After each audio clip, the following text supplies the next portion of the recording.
창세기 26장 12절에서 33절까지 말씀 함께 보도록 합니다. 창세기 26장 12절에서 33절의 말씀까지 같이 보겠습니다. 같이 봅니다. 이삭이 그 땅에서 농사하여 그 해에 100배나 얻었고 여호와께서 복을 주심으로 그 사람이 창대하고 왕성하여 마침내 거부가 되어 양과 소가 떼를 이루고 종이 심이 많으므로 블레셋 사람이 그를 시기하여 그 아버지 아브라함 때에 그 아버지의 종들이 판 모든 우물을 막고 흙으로 메웠더라. 아비멜렉이 이삭에게 이르되 내가 우리보다 크게 강성한즉 우리를 떠나라. 이삭이 그곳을 떠나 그랄 골짜기에 장막을 치고 거기 거류하며 그 아버지 아브라함 때에 팠던 우물들을 다시 팠으니 이는 아브라함이 죽은 후에 블레셋 사람이 그 우물들을 메웠음이라. 이삭이 그 우물들의 이름을 그의 아버지가 부르던 이름으로 불렀더라. 이삭의 종들이 골짜기를 파서 샘 근원을 얻었더니 그날 목자들이 이삭의 목자와 다투어 이르되 이 물은 우리의 것이라 하매 이삭이 그 다툼으로 말미암아 그 우물 이름을 에색이라 하였으며 또 다른 우물을 팠더니 그들이 또 다툼으로 그 이름을 신나라 하였으며 이삭이 거기서 옮겨 다른 우물을 팠더니 그들이 다투지 아니하였으므로 그 이름을 르호봇이라 하여 이르되 이제는 여호와께서 우리를 위하여 넓게 하셨으니 이 땅에서 우리가 번성하리로다 하였더라. 거기서부터 브엘세바로 올라갔더니 그 밤에 여호와께서 그에게 나타나 이르시되 나는 내 아버지 아브라함의 하나님이니 두려워하지 말라. 내 종 아브라함을 위하여 내가 너와 함께 있어 내게 복을 주어 내 자손이 번성하게 하리라 하신지라. 이삭이 그곳에 제단을 쌓고 여호와의 이름을 부르며 거기 장막을 쳤더니 이삭의 종들이 거기서도 우물을 팠더라. 아비멜렉이 그 친구 아우삿과 군대 장관 비골과 더불어 그랄에서부터 이삭에게로 온지라. 이삭이 그들에게 이르되 너희가 나를 미워하여 나에게 너희를 떠나게 하였거늘 어찌하여 내게 왔느냐. 그들이 이르되 여호와께서 너와 함께 계심을 우리가 분명히 보았으므로 우리의 사이 곧 우리와 너 사이에 맹세하여 너와 계약을 맺으리라 말하였노라. 너는 우리를 해하지 말라. 이는 우리가 너를 범하지 아니하고 선한 일만 네게 행하여 네가 평안히 가게 하였음이니라. 이제 너는 여호와께 복을 받은 자니라. 이삭이 그들을 위하여 잔치를 베풀매 그들이 먹고 마시고 아침에 일찍이 일어나 서로 맹세한 후에 이삭이 그들을 보내매 그들이 평안히 갔더라. 그날에 이삭의 종들이 자기들이 판 우물에 대하여 이삭에게 와서 알리어 이르되 우리가 물을 얻었나이다 하매 그가 그 이름을 세바라 한지라. 그러므로 그 성읍 이름이 오늘까지 브엘세바더라. 아멘. 인생에서 만남의 중요성은 아무리 강조해도 지나치지 않을 것입니다. 친구 따라 강남 간다는 말처럼 누구를 만나느냐 또 누구와 함께 있느냐에 따라서 인생이 완전히 달라지기 때문입니다. 만남이 중요한 이유가 많이 있겠지만 한마디로 말하면은 만남을 통해서 상호 영향을 받기 때문일 것입니다. 차분하고 좋은 성품을 가진 사람을 만나면 자신도 그 영향을 받는 것이지요. 그래서 잠언 27장 17절 말씀에 보면 철이 철을 날카롭게 하는 것 같이 사람이 그 친구의 얼굴을 빛나게 하느니라고 합니다. 그러니까 좋은 친구가 얼굴을 빛나게 해준다는 거지요. 본문의 이야기는 아브라함의 아들 이삭의 이야기입니다. 이삭은 아버지 아브라함이나 아들 야곱의 인생에 비하면 비교적 편안하게 살았습니다. 그래도 모든 인생이 그러한 것처럼 그에게도 인생에 어려움이 있었어요. 그가 살던 곳에 흉년이 들었거든요.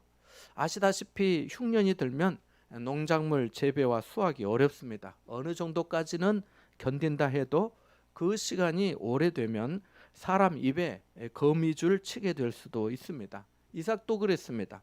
그래서 나일강이 있어서 물된 동산과 같은 그 이집트 애굽으로 내려갈 생각을 했습니다. 하지만 하나님은 블레셋에 속하는 그 그랄이라고 하는 그 땅에 계속 살라고 말씀하셨습니다. 그러면서 약속하신 말씀이 읽어보지는 않았지만 앞에 나오는 3절에서 5절 사이의 말씀인데 거기 보면 이렇게 말씀합니다. 이 땅에 거류하면 내가 너와 함께 있어 내게 복을 주고 내가 이 모든 땅을 너와 네 자손에게 주리라. 내가 네 아버지 아브라함에게 맹세한 것을 이루어 내 자손을 하늘의 별과 같이 번성하게 하며 이 모든 땅을 네 자손에게 주리니 네 자손으로 말미암아 천하 만민이 복을 받으리라. 이는 아브라함이 내 말을 순종하고 내 명령과 내 계명과 내 율례와 내 법도를 지켰음이라 하시니라. 이렇게 말씀합니다. 지금 입에 거미줄을 치게 생겼는데 그렇게 하나님께서 말씀하신 겁니다. 또한 늦게 결혼하여서 얻은 에서와 야곱 두 아들까지 있는데 하나님께서 이렇게 말씀하신 거예요. 흉년의 자식들이 배고파서 울고 보채면 그 부모의 심정이 어떠하겠습니까? 말로 다 할 수 없을 겁니다. 사정이 이러함에도 불구하고 이삭은 마치 아버지 아브라함이 하나님의 말씀에 순종하여 살았던 것처럼 그 자리에 묵묵히 있었습니다. 그런 마음속으로 자손을 주셔서 하늘의 별과 같이 번성하게 해 주리라고 하셨으니 내 자식들이 굶어 죽지 않고 살 거라는 말씀 아닌가? 아버지도 하나님의 말씀에 순종하였으니 나도 그래야지 하면서 견디었던 것 같습니다. 믿음은 순종으로 나타나는데요. 그 순종에는 반드시 수반되는 것이 있습니다. 그게 바로 인내입니다. 인내 없이는 순종할 수 없고 인내 없이는 소망의 열매를 취할 수가 없기 때문입니다. 이삭은 인내하였습니다. 그런데 흉년만이 문제가 아니었습니다. 아내 리브가를 혹시 그 지역의 사람들에게 빼앗기게 될까? 그것도 염려가 되었습니다. 고대 세계에서는 왕이나 높은 주위에 있는 사람들이 이 자기 마음에 드는 여자가 있으면 빼앗아 갈 수 있었기 때문입니다. 더욱이 이삭은 본래 여기 거주하는 사람도 아니었기에 나그네요 이방인이었기 때문에 이 사회적인 관계가 매우 빈약하였습니다. 그를 두둔해주고 도와줄 사람도 없었어요. 그래서 아내를 루이라고 속이게 되었습니다. 지금 우리 생각으로는 이해가 안 되는 일입니다만은 그 시대에는 가능했습니다. 그렇게 거짓말을 했지만 어느 날 자기가 아내를 껴안는 것을 그 블레셋의 왕이 보게 되었습니다. 거짓말이 탄로났지만 전하 위복이 되었습니다. 그 일로 아내를 지키게 되고 가정을 지키게 되었거든요. 하나님께서 그의 연약함을 지켜주신 것이지요. 힘든 흉년의 시간을 보내고 이제 농사를 짓게 되었습니다. 이 농사에 하나님이 큰 은혜를 부어주셨습니다. 12절 13절 말씀 한번 읽어볼까요? 같이 봅니다. 시작. 이삭이 그 땅에서 농사하여 그 해에 100배나 얻었고 여호와께서 복을 주심으로 그 사람이 창대하고 왕성하여 마침내 거부가 되었다라고 말씀합니다. 100배나 얻었다는 것은 엄청난 복을 받았다는 거지요. 그런데 나그네가 들어와서 큰 부자가 되니까 블레셋의 토박이들의 마음에 시기심이 생겼습니다. 14절 마지막 부분에 블레셋 사람이 그를 시기하였다라고 말씀합니다. 시기와 질투가 났습니다. 사람들이 이삭을 괴롭히고 해코지를 하기 시작합니다. 사촌이 땅을 사면 어디가 아프다고 하죠? 배가 아프다고 하는데 자기 지역에 들어와서 사는 나그네가 장대하고 왕성하여 마침내 거부가 되었으니 배만 아팠겠습니까? 머리도 아프고 잠도 안 오고 부하가 치밀지 않았겠습니까? 꼴도 보기 싫었습니다. 그래서 이삭의 우물을 메워버렸습니다. 그의 생존의 터전을 빼앗아 버리고 이삭을 추방해 버렸습니다. 시기심은 곧바로 무서운 죄악과 연결이 됩니다. 우리도 이런 경험들이 아마 어쩌면 있을 것입니다. 가인은 시기심 때문에 동생 아벨을 죽이는 살인죄를 저질렀습니다. 요셉의 형들은 시기심 때문에 동생 요셉을 노예로 종으로 팔아버렸습니다. 사울왕은 시기심 때문에 다윗을 죽이려고 그렇게도 쫓아다녔습니다. 제사장과 바리새인들은 시기심 때문에 예수님을 십자가에 못 박아 죽였습니다. 이렇게 시기심은 미움으로 범죄로 연결됩니다. 이삭은 아무 죄도 없이 시기를 받아서 부당하게 고통을 당하고 추방되었습니다. 그래서 옮겨간 곳이 그랄 골짜기입니다. 산 쪽으로 내몰린 거예요. 그러나 이러한 부당한 고통과 핍박에 대처하는 이삭의 태도는 이 블레셋의 사람들과는 전혀 달랐습니다. 이삭은 까닭없이 미워하고 부당하게 공격하는 사람들에게 대항하지 않았습니다. 그냥 조용히 당했습니다. 때리면 맞고 쫓아내면 옮겨갔습니다. 내가 판 우물인데도 자기 것이라고 우기는 사람이 있으면 그에게 주고 옮겨갔습니다. 거주지를 골짜기로 옮겨서 처음 판 우물이 20절에 나오는 에색이라고 하는 그 우물입니다. 에색이라고 하는 뜻은 아래에 각주에 나와 있지만은 다툼이라는 뜻인데, 사람들과 다툼으로 파괴되었다라고 해서 에색이라고 이름한 겁니다. 그런데 또 와서 시비를 걸고 다투는 겁니다. 그래서 예섭한 그 우물도 또 포기하게 됩니다. 그 포기한 우물의 이름을 신나라고 합니다. 신나는 아래 또 각주에 보니까 대적하다, 반대하다, 이 반대라고 하는 그런 뜻입니다. 사람들이 이삭을 반대한 겁니다. 못마땅한 거예요. 싫고 미운 겁니다. 이삭은 다시 다른 장소를 찾았습니다. 또 우물을 팠습니다. 이 우물에 대해서는 더 이상 시비를 걸지 않았습니다. 함께 22절의 말씀을 읽어볼까요? 22절의 말씀입니다. 같이 봅니다. 시작. 이삭이 거기서 옮겨 다른 우물을 팠더니 그들이 다투지 아니하였으므로 그 이름을 르호봇이라 하여 이르되, 이제는 여호와께서 우리를 위하여 넓게 하셨으니 이 땅에서 우리가 번성하리로다 하였더라. 아멘. 르호봇은 장소가 넓은 곳이라는 그런 뜻입니다. 더 이상 시비와 다툼과 반대가 없이 넓고 편리하게 사용할 수 있었습니다. 자, 이렇게 이삭은 사실이 명확한데도 우물을 자기 것이라고 주장하는 사람이 있으면 양보하고 또 우물을 팠습니다. 방어하지도 않고 공격하지도 않았습니다. 공격하면 또 당했습니다. 자기 목자들과 그랄의 목자들이 다투기도 했지만은 결국 그랄 사람들의 억지 주장에 양보했습니다. 사리에 맞지 않지만은 희생했습니다. 정말 바보같이 계속 양보하고 희생했습니다. 아무 배짱도 고집도 없는 사람처럼 그렇게 희생했습니다. 정말 바보 같은 사람이지요. 여러분, 어떻게 이삭이 그렇게 바보같이 양보만 하고 희생만 하며 살 수 있었겠습니까? 우리가 입장을 바꿔서 내가 이삭이라면 여러분 그럴 수 있겠습니까? 어떻게 그게 가능했을까요? 이삭은 복 주시는 분은 하나님이신 줄 믿었기 때문입니다.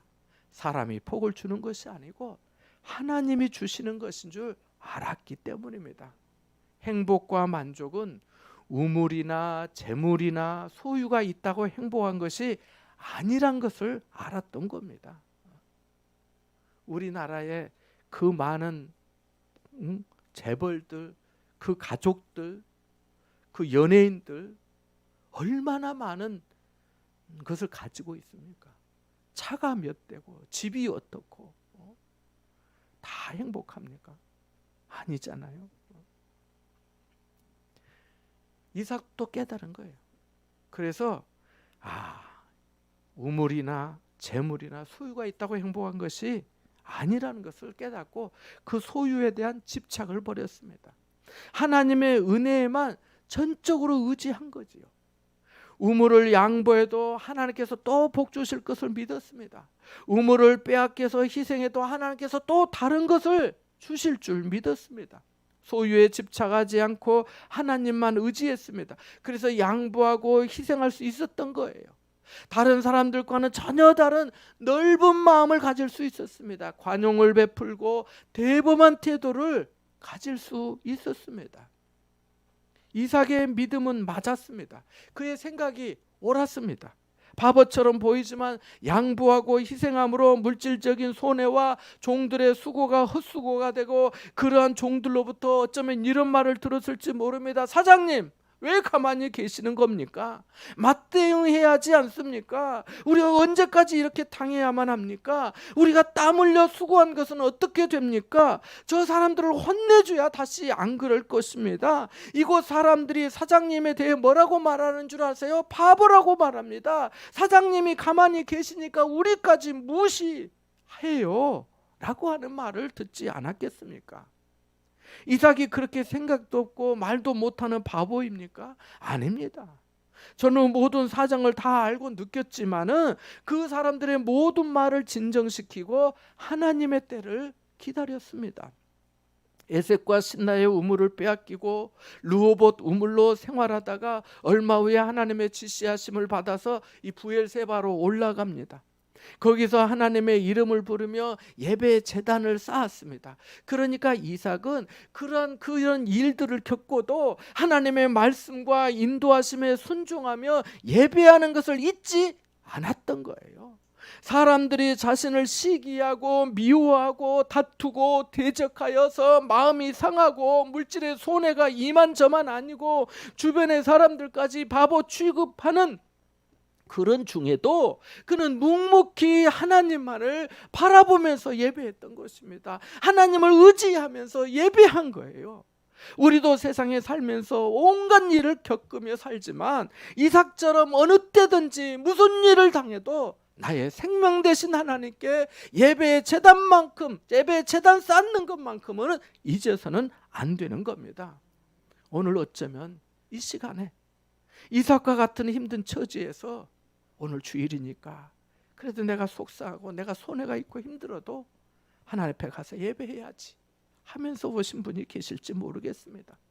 하나님께서 은혜 주시기를 바랍니다. 하나님은 우리가 생각도 못한 일을 하시는데요, 이삭에게도 그런 일이 일어났습니다. 이삭을 시기하고 미워하고 괴롭히고 쫓아냈던 사람들이 이삭을 방문하고 화해를 요청했거든요. 함께 26절 27절의 말씀을 읽어보겠습니다. 같이 봅니다. 시작. 아비멜렉이 그 친구 아후삿과 군대장관 비골과 더불어 그랄에서부터 이삭에게로 온지라. 이삭이 그들에게 이르되 너희가 나를 미워하여 나에게 너희를 떠나게 하였거늘 어찌하여 내게 왔느냐. 그들은 이삭의 그 양보하고 희생하는 인품, 그 폭넓고 대범한 인품에 감동을 먹었습니다. 다른 사람들과 전혀 다른 생활 태도에 감동했습니다. 이삭을 존경하는 마음이 생긴 거 아니겠습니까? 자기들 같으면 벌써 전쟁이 일어났어도 몇 번 일어났을 것인데, 사람이 많이 죽거나 다치는 일이 일어났을 것인데 그러지 않았던 것이죠. 지난 몇 번의 우물 사건에서 아무 일도 일어나지 않았습니다. 이삭은 어떤 공격도 흡수해 버렸습니다. 맞받아치지 않았습니다. 손해를 보면서도 공격을 흡수해 버렸습니다. 그래서 어떤 문제든지 이삭에게 오면 그것으로 문제가 종결되었습니다. 정말 폭이 넓고 큰 사람이었습니다. 그래서 이삭을 미워하고 공격하던 사람들이 시간이 지나면서 자신들의 잘못을 깨달았고 이삭의 인물됨에 감탄했던 거지요. 그래서 그와 화해하기 위해서 찾아온 것입니다. 자신들이 지은 죄가 크기는 하지만 이삭의 인품으로 볼 때 이삭이 받아줄 것이라고 믿은 것이지요. 또한 이삭은 하는 일마다 계속해서 장대하고 왕성해져서 그의 세력이 날로 커졌습니다. 많은 공격을 받고 손해를 받았지만 이삭을 망하게 하지 못했습니다. 하나님께서 복을 주셔서 계속 장대하고 왕성해져 갔습니다. 우물을 메워도 또 다른 곳에 우물을 파서 물을 얻었습니다. 우물을 빼앗겨도 또 다른 우물을 팠습니다. 다른 사람은 물을 얻지 못하는데 이삭은 물을 얻었습니다. 하나님께서 복을 주시니까 사람이 막을 수 없었습니다. 이제는 그 세력이 매우 커져서 무시할 수 없는 수준이 되었습니다. 그래서 이삭과의 관계를 회복해야 할 필요가 생긴 것이지요. 이삭과 동맹을 맺어 두어야 할 필요가 생긴 거예요.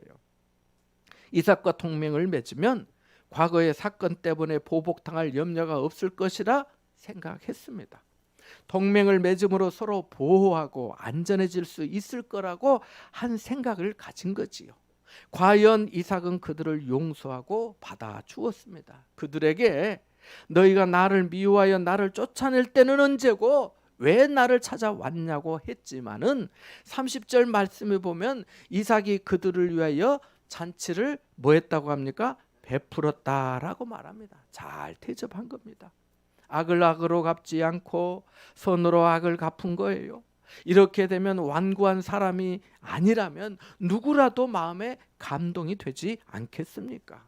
그런데 더욱 놀라운 것은 이삭에게 화해를 요청하고 이 계약, 이 동맹을 조약을 맺으러 찾아온 사람들이 자기들 입으로 이삭에게 고백한 것이 있습니다. 28절 말씀에 보니까 이렇게 말씀합니다.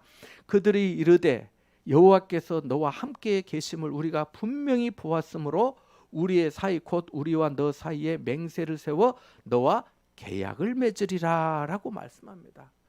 여호와께서 너와 함께 계심을 우리가 분명히 봤다라고 말합니다. 사람이 그렇게 공격하고 괴롭히는데도 전혀 흔들리지 않는 이삭의 인품을 보고 하나님께서 함께 계시는 것을 그들이 확실히 깨달았습니다. 계속 공격을 당하여 생존의 터전을 빼앗기는 엄청난 손해를 보았는데도 전혀 망할 기미가 보이지 않을 뿐더러 오히려 창대하게 되고 왕성하게 되는 것을 보고 이 모든 것이 예산일이 아니고 하나님이 함께 계시는 것임을 분명히 깨달은 거지요. 그들은 이삭의 생활을 통해 여호와 하나님의 위엄과 존귀와 능력을 확실히 보았습니다. 이삭과 함께 계시는 하나님은 살아계신 분이시고 능력이 많으신 분이시라는 것을 분명히 봤습니다. 그 하나님께서 그 백성과 함께 계셔서 보호하시고 도우시는 것을 분명히 보았습니다. 그들은 하나님의 백성의 생활을 통해서 하나님께서 함께 계시는 것을 체험했습니다. 그뿐만이 아니라 하나님께서 함께 하시는 삶을 사모하는 마음까지도 생겼습니다. 29절 하반절 말씀을 보면은 그들은 이삭에게 이제 너는 여호와께 복을 받은 자라고 인정했습니다. 이삭이 성공하고 번영하는 것을 보고 이삭이 하나님께 복 받은 자라고 인정했습니다. 물론 그들은 이삭이 물질적으로 세속적인 복을 받은 것을 보고 하나님께 복 받았다고 인정했지만은 이삭이 받은 복은 물질적이고 세속적인 복 정도가 아닙니다. 남이 알지 못하는 영적인 신앙적인 복을 풍성히 받아 누렸습니다. 구약 성경에 복이라는 단어가 아주 많이 나옵니다. 복이라는 단어를 히브리어로 바라크라고 말하는데요. 이 단어의 기본적인 첫 번째 의미는 우리는 막 하나님께서 뭘 주시겠다, 막 이렇게 하나님의 축복이 쏟아졌다, 부어졌다 이렇게 생각하는데 이 바라크라고 하는 이 복이라고 하는 단어의 첫 번째 의미는 무릎을 꿇는다는 의미입니다. 따라서 한번 해볼까요? 무릎을 꿇는다. 무릎을 꿇는다는 거예요. 이 축복하다고 하는 동사의 의미도 있지만은 무릎을 꿇는다는 것이 먼저입니다. 시편 95편 6절에 보면 오라 우리가 굽혀 경배하며 우리를 지으신 여호와 앞에 무릎을 꿇자라고 말씀하는데 여기 무릎을 꿇자라고 하는 단어가 이 바라크라고 하는 그 단어예요. 무릎을 꿇는 거예요. 하나님께 무릎을 꿇고 기도하고 경배하고 찬양하고 감사하는 것이 진정한 복이라는 말씀입니다. 진정한 복은 하나님께 예배하는 거예요. 아무나 주님을 부를 수 없고 아무나 하나님께 무릎 꿇고 경배할 수 없거든요. 억지로 예배가 됩니까? 억지로 교회가 나와집니까? 억지로 찬송이 됩니까? 기도가 됩니까? 억지로 전도가 됩니까? 하나님 앞에 무릎 꿇는 거, 하나님 하면서 꿇게 되는 거, 그게 복이라는 거예요. 그게. 여러분 요한복음 3장 16절을 아시죠? 하나님이 세상을 이처럼 사랑하사 독생자를 주셨으니 이는 그를 믿는 자마다 멸망하지 않고 영생을 얻게 하려 하심이라. 영생 얻는 것이 가장 큰 복이라는 말씀입니다. 그 뒤를 이어서 3장 18절 말씀에 보면은 믿지 아니하는 자는 하나님의 독생자의 이름을 믿지 아니하므로 벌써 심판을 받은 것이니라고 말씀합니다. 믿지 않는 것은 이미 심판을 받은 것이라는 말씀이에요. 복 중에 최고의 참된 복은 영생의 복인 줄 믿으시기 바랍니다. 생명구원의 복입니다. 하나님께 예배하는 복입니다. 하나님 앞에 바짝 무릎 꿇는 복입니다. 이삭이 하나님께 무릎 꿇게 되는 그 복을 받았습니다. 그는 물질적 세속적인 복을 받았으나 또한 내면적인 영적인 복을 풍성히 받아 누리는 그런 사람이었습니다. 하나님께 예배드리는 복을 누리는 사람이었습니다. 그래서 블레셋의 사람들도 이렇게 하나님께 복받고 싶은 마음이 생겼습니다. 복받은 사람하고 같이 가까이 해야 자기도 복이 전해오고 뭐라도 하나 또 은혜 받을 거 아니에요. 이삭의 생활을 보고 하나님께 마음이 열렸습니다. 이삭은 아무 말도 하지 않았지만 단지 그 생활을 보여주고 인품을 보여줌으로 믿지 아니하는 사람들이 이삭의 생활과 그 인품을 보고 하나님의 함께 계심을 분명히 봤습니다. 저 사람은 하나님께 복받은 사람이라는 것을 분명히 인정했습니다. 그래서 28절 하반절에 서로 간에 맹세하고 계약을 맺자고 한 것입니다. 다투거나 싸우지 말고 잘 지내자는 것입니다. 하나님께 복받은 사람하고 대적하고 관계가 안 좋고 다투고 싸우고 반대하고 해서 자기한테 유익한 게 뭐가 있겠어요? 그러면 안 되니까 그렇게 한 거예요. 세상의 사람들도 이런 데는 영리해요. 여러분, 생명의 복, 평안의 복, 감사의 복, 찬양의 복을 누리시기를 바랍니다. 그래서 믿지 않는 사람들이 여러분을 보고 당신을 보니까 하나님께서 함께 하시는 사람인 줄 알겠다. 당신은 하나님께 복받은 사람이다. 그런 인정받게 되기를 주님의 이름으로 축원합니다. 전도도 그렇습니다. 전도할 때도 순서가 있잖아요. 나와 관계없는 사람에게 무조건 예수 믿으라고 말하고 전도지 주는 것도 귀하고 좋은 일이지만은 그 효율성 면에서는 떨어지는 것이 사실 아닙니까? 물론 외치는 자의 소리를 듣고 길에서 전도지 받아 읽어보고 예수를 믿게 되는 사람도 있습니다. 그래서 우리가 전도하는 거지요. 그러나 효율성이 그 수고에 비해서 노력에 비해서 적잖아요. 어떤 때는 오히려 거부 반응을 일으켜서 전도에 역효과를 가져오는 경우도 또 있기도 하잖아요. 드물게 말입니다. 교회 성장학자 피터 와그너라고 하는 박사가 있는데요. 이 사람이 전도의 과정을 3가지로 설명했습니다. 첫째는 생활이라는 거예요. 뭐라고요? 생활. 두 번째는 선포. 두 번째 뭐라고요? 선포. 세 번째는 설득. 세 번째 뭐라고요? 설득.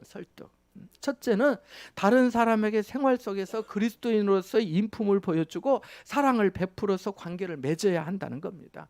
생활을 보여주고 사랑을 베푸고 섬기면서 이 전도 대상자의 마음의 문을 여는 거지요. 안 믿는 사람들의 마음의 문을 여는 것은 말을 가지고 여는 것이 아니잖아요. 생활을 통해 열리는 거잖아요. 예수 믿는 사람으로서의 삶을 보여줄 때 안 믿는 사람들의 마음의 문이 열리잖아요. 뒤에 에어컨 좀 켜면 좋겠는데요. 전도를 하다 보면 전도에 장애물이 많이 있는데 그 중에 가장 큰 장애물 중에 하나가 뭐냐면 이 예수 믿는 사람들 때문에 그럴 때도 있습니다. 어쩌면 여러분도 경험해 보셨을지 모르겠습니다. 전도 대상자에게 예수님께서 하나님의 아들로 이 땅에 오셔서 우리 죄를 대속하시기 위해서 십자가에 달려 죽으셨다가 부활하셨는데 예수님을 믿음으로 구원 얻는다는 복음을 한참 전하는데 듣다가 상대방이 나 안 믿어요. 우리 시어머니가 예수 믿는데 우리 시어머니 같으면 안 믿겠습니다. 시자가 문제예요. 또 어떤 때는 우리 회사 부장님이 교회 직분 가진 사람이라고 내가 알고 있는데 내가 그 사람 같으면 예수 안 믿을 겁니다. 그렇게 말하는 거예요. 저도 전도하면서 그런 말씀 자주 들었어요. 교회 다니면서 사기당한 사람도 있고요.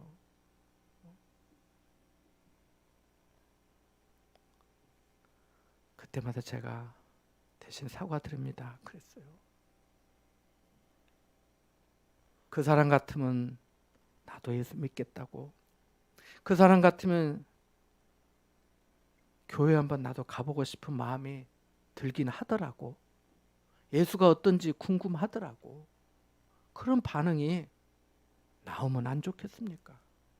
생활을 통해서 먼저 마음의 문이 열리도록 해야 하겠습니다. 둘째는 복음을 선포하는 것입니다. 마음 문이 열린 사람에게 실제로 복음을 제시해서 예수님을 영접하도록 돕는 겁니다. 영접하는 자 곧 그 이름을 믿는 자가 영생을 얻는다. 하나님의 자녀가 되는 권세를 얻는다고 말씀해 주셨기 때문입니다. 사람이 마음으로 믿어 의에 이르고 입으로 시인하여 어디에 이른다고 했습니까? 구원에 이른다고 했기 때문입니다. 세 번째는 설득하는 것입니다. 복음의 내용을 잘 설명해서 이해할 수 있게 하는 거지요. 여러 가지 방법이 있습니다만은 가장 좋은 방법은 예배의 자리로 같이 나오고 목회자를 통해서 양육을 받도록 도와주는 겁니다. 또 신실한 성도님들을 소개해주고 우리 교회 집사님이에요, 권사님이에요, 장로님이에요. 또 목장 모임에도 동행해서 함께 교제하고 정착하도록 돕는 겁니다. 그리고 세례를 받도록 섬기면 그리스도인으로서 잘 출발할 수 있게 되는 거지요. 어떤 권사님께서 남편의 의처증과 폭력에도 자식들 생각해서 참고 살아가면서 식당 일하고 사는 이 중년의 부인을 전도했습니다. 근데 그 부인이 처음 전도를 받을 때 이렇게 말한 거예요. 한숨을 내쉬면서 예수를 아무나 믿습니까? 돈도 있고 배운 것도 있는 여유 있는 사람들이라 믿는 것이지 먹고 살기도 힘든데 내 주제에 무슨 예수를 믿습니까? 하면서 거절했습니다. 그러나 권사님은 포기하지 않고 그 자녀들 생일과 명절을 챙겨주고 여러 가지 선물도 사주면서 전도했습니다. 권사님의 남편이 택시를 하시는데 택시로 모시고 나왔다가 또 모셔다 드리면서 교회 출석을 하도록 도왔습니다. 식당에서 일하는 것이 주의를 지키기 어렵기 때문에 성수 주의를 할 수 있도록 직장도 소개해 주었습니다. 이런 권사님의 정성과 사랑에 감동해서 이분께서 이제 마음의 문이 활짝 열렸습니다. 그래서 같이 교회에 열심히 출석하게 되었습니다. 그 권사님의 성경 공부반과 또 집회도 데리고 다니시면서 같이 가자고, 시간 언제 혹시 되겠냐고 또 물어보고, 또 안 되면 안 된다고 하면은 그러면 다음에 하자고 하면서 양육하고 정착하도록 도왔습니다. 그렇게 시간이 지나면서 이분이 신앙생활의 맛을 알아가고 신앙이 점차 성장하게 됐습니다. 믿음이 자라게 된 거죠. 하나님께서 그에게 은혜를 주신 것이지요. 자기 신앙이 성장하니까 이제 그 남편과 아이들을 전도해서 온 가족이 예수 믿는 가정이 되었습니다. 그리고 그런 남편도 변화되었습니다. 얼마나 놀라운 일입니까? 그 부인도 신앙생활 착실히 잘해서 나중에 권사님이 되셨습니다. 나중에 간증도 했습니다. 뭐라고 간증한 줄 아세요? 저 권사님이 나 전도해서 이렇게 우리 가족이 구원받았어요 라고 말합니다. 사랑하는 여러분, 전도는 생활을 보여주고 사랑을 베풀어서 마음 문을 열고 복음을 전하고 교회에 인도해서 그리스도 안에 잘 정착하도록 돕는 것입니다. 그렇게 해서 한 생명이 구원받는 것이지요. 아직 전도 대상자를 작정하지 못한 분이 계시면 작정해 보시기 바랍니다. 그리고 작정하셨으면 집중적으로 그 영혼을 위해 기도해 주시기 바랍니다. 그리고 생활 속에서 사랑을 베풀어서 마음의 문을 열도록 선물도 하고 또 식사도 좀 가능하면 또 할 수 있으면 대접도 하시고, 혹시 국수값이 없으면 저한테 말씀하시면 제가 대납해 드리도록 하겠습니다. 그리고 사는 게 힘들다고 말하면은 그런 이야기도 좀 들어주시기 바랍니다. 그리고 복음을 전하고 전도하여 교회에 모시고 오시기 바랍니다. 하나님을 의지하고 용기를 내십시오. 하나님이 앞서 행하시고 여러분을 통해 많은 생명을 구원하실 줄 믿습니다.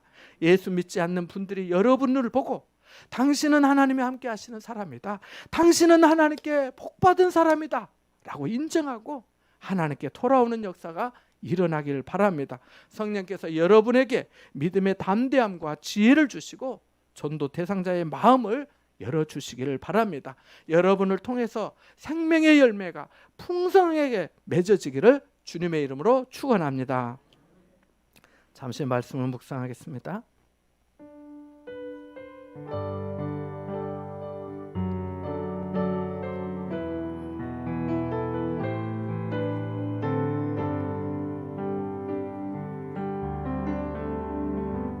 하나님 아버지, 우리의 삶의 걸음을 인도해 주심에 감사드립니다. 우리도 생활 속에서 전도하는 사람이 되게 하옵소서. 하나님의 말씀을 의지하고 우리의 인품과 생활의 태도로 하나님의 자녀다운 삶을 사람들에게 보일 수 있게 하옵소서. 성령께서 우리 말과 생활에 변화를 주시고 믿지 않는 가족과 이웃들에게 하나님이 함께 하심이 증거되도록 축복하여 주옵소서. 우리가 기도하는 전도 대상자들을 모두 다 구원하여 주옵소서. 예수님의 이름으로 기도함나이다. 아멘.